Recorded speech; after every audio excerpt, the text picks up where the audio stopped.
Picture this. October 14th, 1943, high above Schweinfurt, Germany. A German fighter pilot is jotting down what seems like just another routine entry in his logbook. His 17th heavy bomber destroyed. Another B-17 Flying Fortress just spiraled toward the earth, trailing black smoke and pure desperation. Through the canopy of his Focke-Wulf 190, he's watching the remaining fortresses struggle to stay in formation.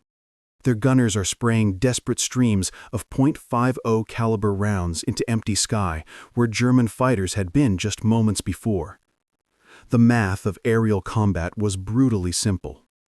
German fighters could pick their moment perfectly, strike from the sun, then escape before the bomber gunners could even respond effectively. Without fighter escorts, the American bombers were basically just expensive targets flying in formation. That morning, 291 B-17 Flying Fortresses had crossed into German airspace, trying to destroy the ball bearing factories at Schweinfurt. By sunset, 60 would never make it back to England. Another 17 would be so badly damaged they'd be written off as soon as they landed. The Luftwaffe called it a turkey shoot. The Americans called it Black Thursday, the darkest day in the history of the 8th Air Force. What neither side knew at that moment was that this German triumph would be among their last. Within 4 months, everything would change. The German fighter pilots of late 1943 had every reason to feel confident. Guys like Major Wilhelm Ferdinand Galland, older brother of Adolf, Hermann Georg Bether, and Major Walter Dahl had turned intercepting American bombers into a science of destruction. They'd developed tactics specifically designed to exploit the bomber formation's weaknesses, refined through months of successful combat. The standard American combat box formation, 18 to 21 bombers arranged in a three-dimensional defensive pattern, had been designed on the theory that massed defensive firepower could ward off fighter attacks. Each B-17 bristled with 13.50 caliber machine guns, theoretically covering every angle of approach. In practice, German pilots had identified critical weaknesses: blind spots in the nose, limited ammunition supplies, and most importantly, the psychological impact of sustained attacks. Hermann Heinrich Kücke, commanding Half 1G Bomb Group 1, had perfected the head-on attack that exploited the B-17's weakest defensive position. On February 26, 1943, he'd shot down his first heavy bomber, a B-24 Liberator named Maisie, and by October had destroyed 16 more. His technique was precise: approach from 12 o'clock high, dive through the formation at 400 miles per hour, fire a 2-second burst at the cockpit and engines, then break away before the top turret gunners could even track you. The statistics supported German confidence. During the first Schweinfurt-Regensburg mission on August 17, 1943, the Luftwaffe had shot down 60 bombers, 16% of the attacking force. American losses were so severe that deep penetration raids were suspended for weeks. When they resumed with the second Schweinfurt raid on October 14th, the results were even more devastating. 77 bombers lost or written off in a single day. Over 600 airmen killed or captured. Major Gerhard Busch, group commander of Half G Bomb Group 3, developed the company front attack. 8 Focke-Wulfs approaching line abreast, saturating the bomber's defensive fire with multiple simultaneous targets. The psychological impact was devastating. American gunners faced with 8 fighters approaching at a combined closing speed of 600 miles per hour had just seconds to choose targets, and they often ended up shooting at nothing in their panic. The root of American vulnerability was simple physics. No Allied fighter in 1943 had the range to escort bombers deep into Germany. The Republic P-47 Thunderbolt, the primary American escort fighter, had a combat radius of only 375 miles with drop tanks, enough to reach the German border, but no further. The twin-engine Lockheed P-38 Lightning could fly further, but it suffered mechanical problems at high altitude in the European cold. Engines would fail and controls would freeze up. This limitation meant that American bombers flew the most dangerous portion of their missions, over the heart of Germany, completely alone. German fighters simply waited beyond the range of Allied escorts, then attacked with concentrated force. Luftwaffe pilots called the point where Allied fighters turned back the golden moment. Oberlieutenant Hans Philipp, who would claim 206 victories before his death in October 1943, described the tactic in recorded accounts.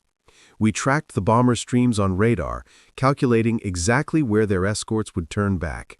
The moment the little friends left, we pounced. The bombers knew what was coming. You could see them tighten their formations." The escort limitation created deadly arithmetic. A B-17 formation might face 4 hours of combat over enemy territory, but only 90 minutes with fighter protection. German fighters could attack, land, refuel, rearm, and attack again, while the bombers were still struggling homeward. Some Luftwaffe pilots flew 3 or 4 sorties against a single raid, multiplying their combat effectiveness. Now here's where things get interesting. The P-51 Mustang's development didn't actually begin as an American initiative, it was a British request. In April 1940, the British Purchasing Commission approached North American Aviation seeking additional P-40 fighters. Instead, North American proposed building an entirely new fighter in just 120 days. The result was the NA-73X, which first flew on October 26, 1940, a remarkable achievement in rapid development. Initially powered by an Allison V1710 engine, the early Mustang excelled at low altitude, but struggled above 15,000 feet, precisely where bomber escort was needed. The RAF used these early variants for tactical reconnaissance and ground attack, roles where their exceptional range and low-altitude performance proved valuable. But the transformation that would change the air war came from an unlikely marriage of American and British engineering. In April 1940, Rolls-Royce test pilot Ronald Harker flew an Allison-engined Mustang and immediately recognized its potential. The airframe was superb, aerodynamically cleaner than even the Spitfire. What it needed was a better engine. Harker proposed fitting the Mustang with the Rolls-Royce Merlin 61, the same 2-stage supercharged engine that powered the latest Spitfires. The first Merlin-powered Mustang flew in October 1942, and the results were extraordinary. Maximum speed increased from 390 to 440 miles per hour. More importantly, performance above 20,000 feet transformed from marginal to exceptional. The service ceiling jumped from 31,000 to 42,000 feet. The marriage of American mass production capability with British engine technology had created something neither nation could have achieved alone. What made the P-51B truly revolutionary wasn't just its performance, it was its range.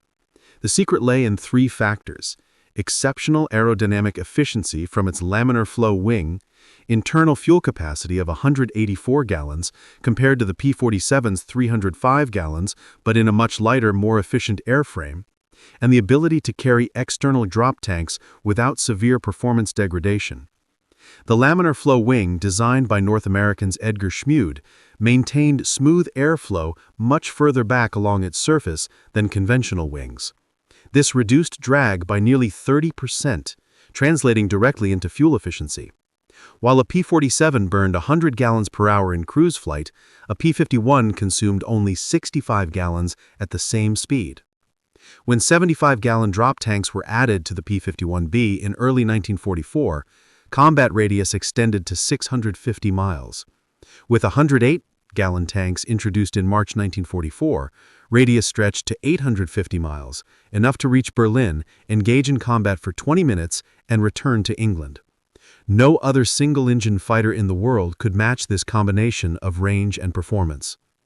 The 354th Fighter Group, nicknamed the Pioneer Mustang Group, received the first P-51Bs in November 1943. Based at Boxted in Essex, they were technically part of the 8th Air Force, but were immediately tasked with supporting 8th Air Force strategic bombing missions. Their commander, Colonel Kenneth Martin, had just days to convert his pilots from P-47s to the new fighter. Lieutenant Colonel Glenn Duncan, who would later command the 353rd Fighter Group, flew one of the first orientation flights and later recalled, "The moment I lifted off, I knew we had something special." The Mustang handled like a sports car compared to the truck-like Thunderbolt. It was responsive, fast, and most importantly, it could fly forever. The first P-51B combat mission came on December 1, 1943, a fighter sweep over Belgium and France. The first escort mission followed on December 5 to Amiens, a relatively short-range raid. 16 P-51Bs accompanied the bombers, more as a combat test than a full escort mission. They didn't encounter any enemy fighters, but the mission proved the aircraft's basic suitability for high-altitude escort work. December 13th brought the first long-range escort mission to Kiel, 490 miles from base, previously impossible for Allied fighters. The psychological impact on both sides was immediate. German pilots intercepting what they expected to be unescorted bombers over northern Germany were shocked to encounter aggressive American fighters deep in Reich territory. Major Klaus Metis, commanding the 3rd JK-26, recognized the strategic implications immediately after landing from a December 30th interception where Mustangs had pursued his fighters all the way to their landing approach. He reportedly told his pilots, "The air war has fundamentally changed. Our sanctuary no longer exists."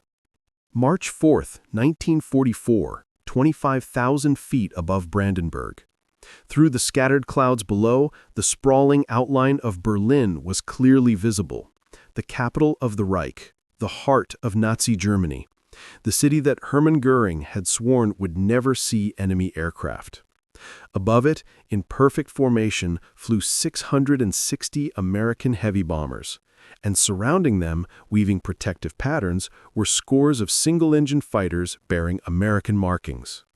The first American fighter escort to Berlin represented more than a tactical achievement. It was a psychological demolition of German invincibility. Colonel Donald Blakesley, commanding the 4th Fighter Group, had led his 3 squadrons of P-51Bs on the historic 1,100-mile round trip. The 4th Fighter Group had received their P-51Bs on February 29, 1944, and just 4 days later accomplished what German leadership had deemed impossible. For the Luftwaffe pilots rising to intercept, the sight was incomprehensible. They'd been told Allied fighters could never reach Berlin. It was too far, impossible for single-engine aircraft. Yet there they were, fresh and aggressive after flying 500 miles, while German defenders were the ones running low on fuel after just taking off. The combat that followed was savage. The Luftwaffe committed over 200 fighters to defend Berlin, but they weren't facing exhausted bomber gunners. They were facing fresh, eager Mustang pilots with altitude advantage and superior aircraft. The 4th Fighter Group alone claimed 15 victories. More significantly, numerous German attacks on the bombers were broken up before they could press home. For American pilots, the P-51B represented a revelation in fighter design. Captain Don Gentile of the 4th Fighter Group, who would become one of the war's top Mustang aces, described his first combat in the type. "The Mustang gave us everything we dreamed of: speed to catch any German fighter, maneuverability to dogfight with them, and range to go anywhere the bombers went." The cockpit of a P-51B was cramped but efficiently designed. The pilot sat behind an inline engine that provided excellent forward visibility. Unlike the radial-engined P-47 that blocked much of the forward view, the bubble canopy of the later P-51D would improve visibility further. But even the B model's greenhouse canopy offered good all-around vision. Lieutenant Robert Powell of the 352nd Fighter Group recalled the physical demands. 6 hours in a Mustang meant 6 hours on oxygen above 10,000 feet. Your mouth would be cotton dry from the oxygen, your back aching from the parachute and dinghy pack you sat on, your neck sore from constantly swiveling to check for enemy fighters. But we had the capability to do the job, and that made all the difference. The appearance of Mustangs over Berlin triggered an immediate crisis in the Luftwaffe High Command. Reichsmarschall Göring initially refused to believe the reports. When confronted with proof, gun camera footage from German fighters clearly showing P-51s over the capital, he reportedly said, "When I saw Mustangs over Berlin, I knew the jig was up." While this specific quote lacks primary source documentation and may be apocryphal, it captures the shock that German leadership experienced. The tactical implications were devastating. Every assumption about Reich defense had been based on the sanctuary of German airspace beyond escort range. Training fields, assembly areas, and aircraft factories had been located in central Germany specifically because they were thought safe from fighter attack. Now, American fighters could strafe airfields near Prague, engage German fighters over Munich, and escort bombers to any target in the Reich. Major Günter Röhl, one of Germany's top aces with 275 victories, recognized the strategic shift. The Mustang didn't just extend the bomber offensive, it transformed it. We could no longer choose when and where to fight. They brought the battle to us on their terms, whenever they wished.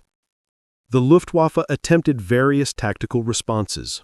Sturmgruppen were formed, heavily armed and armored FW-190s designed to break through fighter screens and attack bombers at close range. But these lumbering assault fighters were easy prey for nimble Mustangs. The Germans tried mass attacks, with entire Gruppen attacking simultaneously, but American fighters had the numbers and performance to counter even these.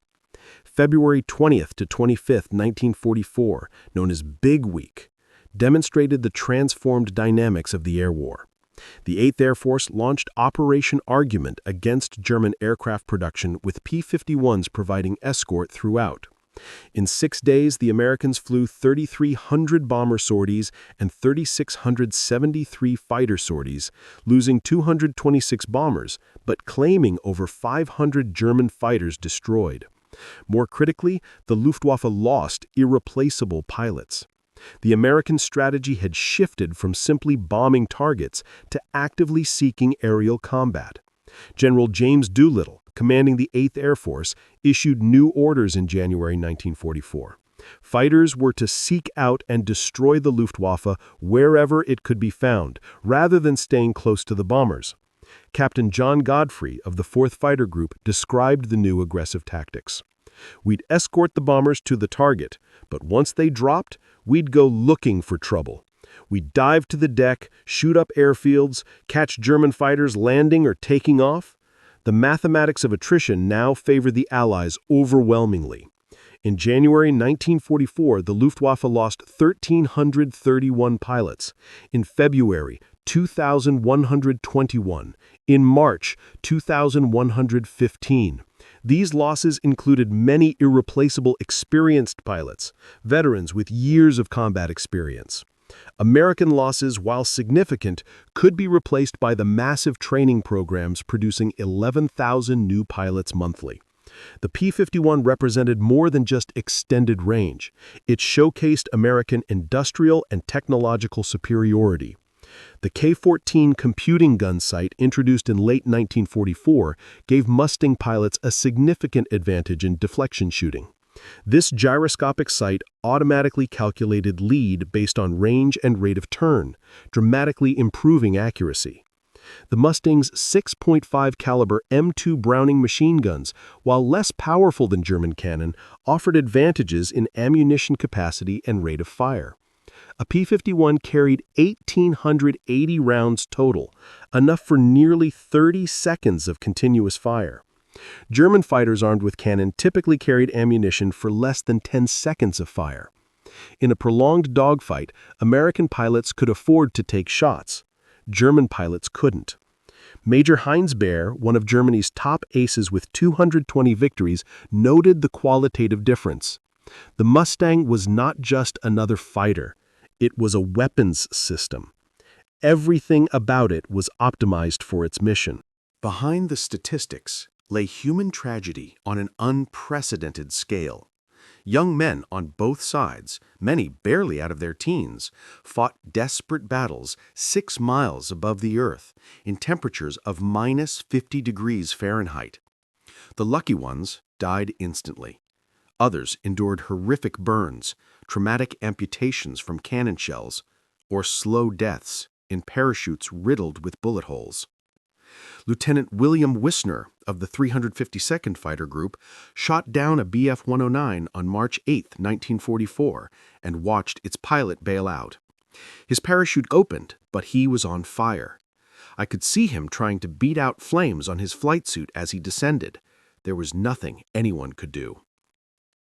German pilot Walter Schuck of JG-7 described the changing nature of combat.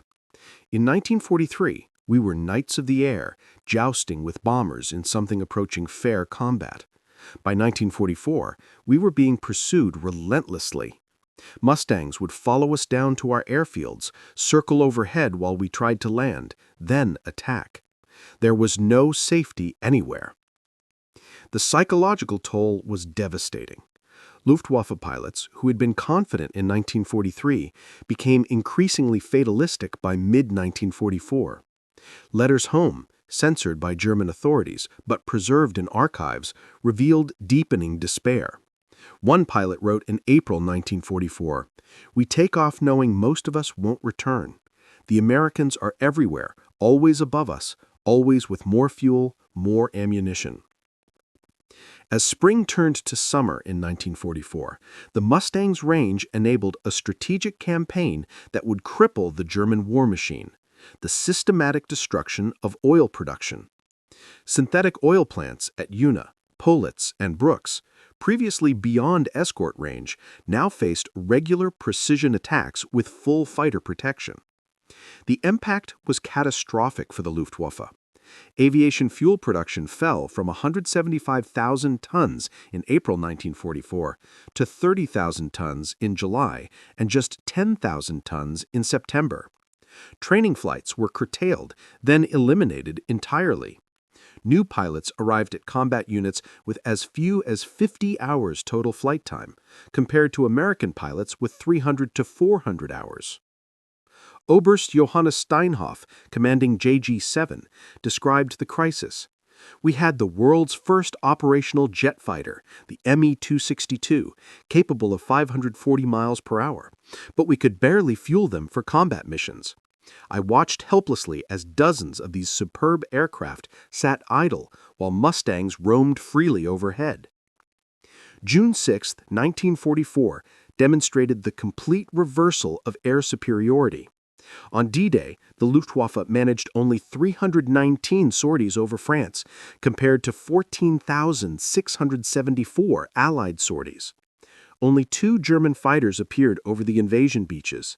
Mustangs and other Allied fighters had established such dominance that the invasion proceeded under an aerial umbrella virtually unchallenged by German aviation. Oberstleutnant Josef Pips Priller, commanding JG-26, flew one of those 2 sorties with his wingman Unteroffizier Heinz Waderschick, making a single strafing run along Sword Beach. Priller later described the mission as suicide disguised as duty. They survived only because Allied fighters were too surprised to react to the lone pair of FW-109s. The Mustang's role extended beyond escort to active fighter bombing. P-51 pilots became adept at train busting, destroying locomotives with their .5 caliber guns. A single Mustang could carry 2 500-pound bombs or 10 5-inch rockets in addition to its guns, making it a formidable ground attack aircraft. Captain Charles Yeager, who would later break the sound barrier, flew P-51s with the 357th Fighter Group. On October 12, 1944, he shot down 5 Bf-109s in a single mission. But he also described the moral complexity. "We went from protecting bombers to attacking anything that moved. We'd strafe trains knowing they might be carrying civilians. It was total war, and the Mustang gave us the capability to take that war anywhere in Germany." Germany's technological response came in the form of revolutionary jet fighters, the Messerschmitt Me-262 and the rocket-powered Me-163 Comet. The Me-262, capable of 540 miles per hour, was nearly 100 miles per hour faster than the P-51D. In the hands of experienced pilots, it could slash through bomber formations and escape before Mustangs could react. Yet, even these technological marvels couldn't reverse the tide. Oberst de Montt, flying an Me-262 with JV-44 in 1945, shot down 7 aircraft but recognized the futility. We were like a few tigers facing hundreds of wolves. For every Me-262, the Americans had 50 Mustangs, and Mustangs could loiter over our airfields, attacking jets when they were most vulnerable, during takeoff and landing. The jet engines of 1944 to 45 were temperamental, requiring careful throttle management and long runways. Mustang pilots learned to exploit these weaknesses. Lieutenant Urban Drew of the 361st Fighter Group shot down 2 Me-262s on October 7, 1944, by catching them in the landing pattern. The jets, low on fuel and with throttles reduced for landing, were helpless against the diving Mustangs. By early 1945, the arithmetic of air combat had become impossible for Germany. The United States produced 15,486 P-51s during the war, with approximately 8,000 serving in Europe. At peak strength, in March 1945, the 8th Air Force alone operated 14 fighter groups equipped primarily with Mustangs, over 1,000 aircraft.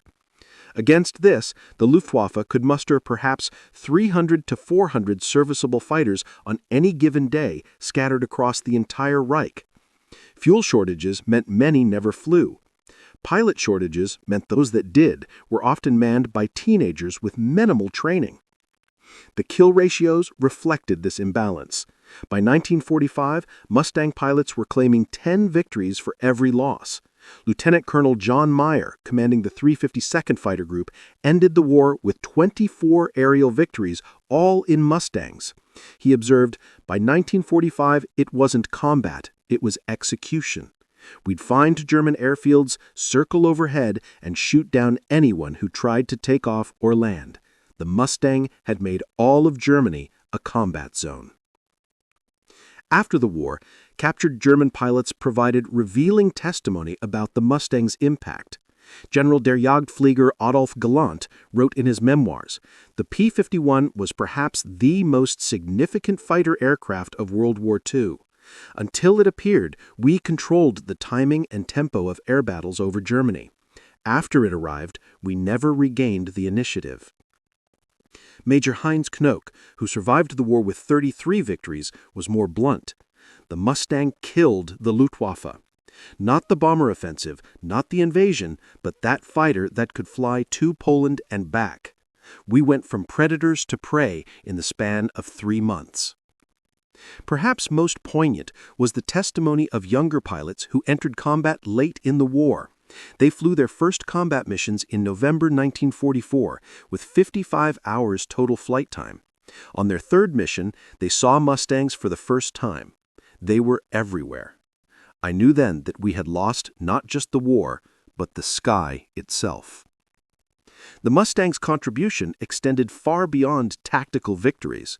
By enabling deep penetration raids with acceptable losses, it allowed the systematic destruction of German industry.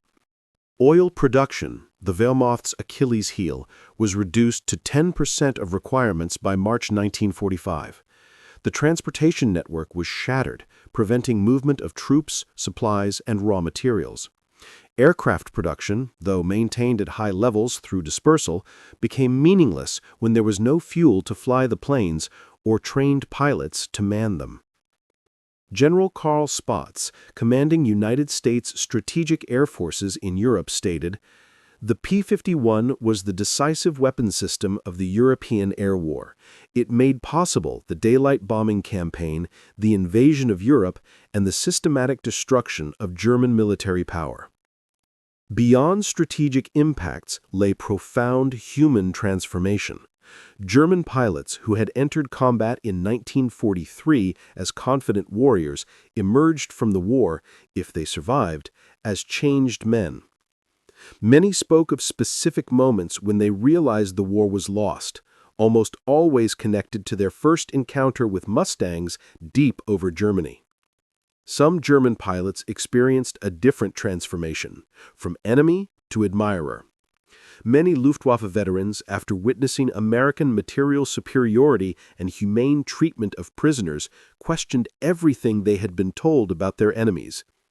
The contrast between Nazi propaganda and reality proved devastating to morale and ideology alike. The P-51 represented a watershed in fighter design, influencing aircraft development for decades. Its laminar flow wing demonstrated the potential for dramatic drag reduction. The integration of British engine technology with American airframe design established a model for international cooperation that would continue through NATO and other alliances. The Mustang's range achievement changed fundamental assumptions about fighter aircraft. Pre-war doctrine held that fighters were short-range, point defense weapons. The P-51 proved that fighters could be strategic weapons capable of projecting power hundreds of miles from base. This concept would influence everything from the F-86 Sabre in Korea to modern fighters capable of global deployment with aerial refueling. The final statistics of the Mustang's impact are staggering. Total Mustangs produced, 15,486. Enemy aircraft destroyed in air combat in Europe, 4,950. Enemy aircraft destroyed on ground, 4,131. Locomotives destroyed, 9,254. Combat sorties flown, 213,873. Operational losses, 2,520. The kill-to-loss ratio in air combat exceeded 11-to-1, unprecedented in aerial warfare. But the true impact can't be measured in statistics alone. The Mustang broke the Luftwaffe's will to fight, enabled the invasion of Europe, and shortened the war by months, if not years. The transformation from German laughter at unescorted bombers to complete aerial impotence occurred with stunning rapidity. In October 1943, the Luftwaffe controlled the skies over Germany, shooting down bombers at will. By March 1944, Mustangs were escorting bombers to Berlin. By June 1944, the Luftwaffe was combat ineffective. By April 1945, it had ceased to exist as a fighting force. This transformation wasn't gradual, it was catastrophic. The Luftwaffe didn't slowly decline, it collapsed. The appearance of Mustangs deep over Germany triggered a cascade of defeats from which recovery proved impossible. Each lost pilot couldn't be adequately replaced. Each destroyed aircraft reduced training capability. Each successful escort mission emboldened Allied planners to strike deeper, harder, more frequently. German pilot losses tell the story. 1943, 2,967 pilots lost. 1944, 12,037 pilots lost. 1945, January to May, 4,238 pilots lost. Average pilot experience plummeted. 1943, 250-plus flight hours before combat. Early 1944, 150 hours. Late 1944, 80 hours. 1945, 40 to 50 hours. Perhaps the Mustang's greatest achievement was psychological. It shattered the myth of German technological superiority, demonstrated American industrial capability, and proved that democracy could produce better weapons than dictatorship.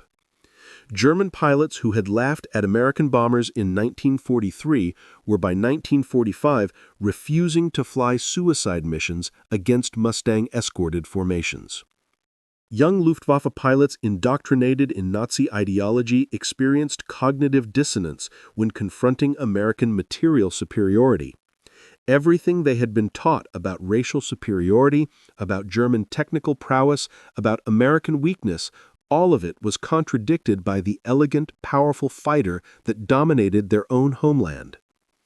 In 1985, 40 years after the war's end, American and German fighter pilots met at a reunion in San Antonio, Texas.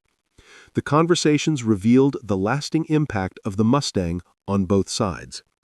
Colonel Clarence Anderson, who flew 116 combat missions in Mustangs and scored 16.25 aerial victories, sat across from Oberst Günter Rahl, Germany's third highest-scoring ace.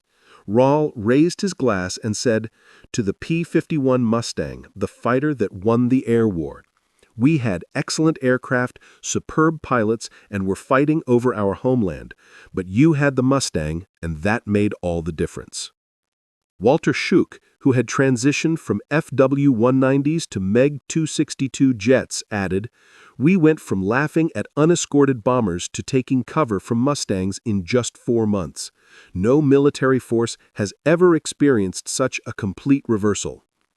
Former Luftwaffe General Johannes Stenhoff, his face still bearing scars from his MiG-262 crash in April 1945, reflected, "We laughed at your bombers in 1943 because we could not imagine that America could produce a fighter with the range to escort them to Berlin. The P-51 Mustang taught us the danger of underestimating one's enemies. You ask when we knew the war was lost? It was that day in March 1944 when we looked up and saw Mustangs over Berlin. At that moment, every German pilot knew the truth. We had already lost." The transformation from German pilots laughing at unescorted American bombers to cowering from Mustang fighters represents one of the most complete reversals in military history. In less than 6 months, from October 1943 to March 1944, the Luftwaffe went from dominant to defeated, from predator to prey, from confident to condemned. The P-51 Mustang was the catalyst for this transformation, but it represented something larger: American industrial might, democratic cooperation between allies, and the power of technological innovation driven by necessity rather than ideology. German pilots who had been taught that American democracy made the nation weak discovered instead a society capable of unprecedented unity and production. The laughter of German pilots in October 1943 was based on reasonable assessment of technical limitations. No single-engine fighter had ever demonstrated the range necessary to escort bombers from England to Berlin and back. What they failed to anticipate was American problem-solving capability, the successful marriage of American and British technology, and the industrial capacity to produce thousands of superb fighters in months rather than years. When Mustangs appeared over Berlin on March 4, 1944, the laughter stopped forever. In its place came terrible recognition that everything German pilots had believed about their enemies, their own superiority, and the likely outcome of the war had been wrong. The P-51 Mustang didn't just win the air war, it shattered illusions, destroyed myths, and proved that technological superiority in war comes not from ideology, but from industrial capacity, international cooperation, and democratic innovation. German pilots who had been taught that American democracy made the nation weak discovered instead a society capable of unprecedented unity and production. The German pilots who survived never forgot the lesson. In memoirs, interviews, and reunions, they consistently identified the arrival of Mustangs over Germany as the moment they knew the war was lost. Not the invasion of Normandy, not the fall of Berlin, but that moment when American fighters appeared where they couldn't be, escorting bombers to the heart of the Reich with fuel to spare for combat. The P-51 Mustang remains 79 years later the ultimate symbol of American aerial supremacy in World War II. The aircraft that silenced the laughter and ended the Reich's mastery of its own skies. The German pilots who laughed in October 1943 learned by March 1944 that they had laughed too soon. By May 1945, most were no longer alive to regret their premature confidence. In the end, the story teaches the danger of underestimating one's enemies, the power of industrial democracy, and the transformative impact a single weapon system can have on the course of history. The Mustang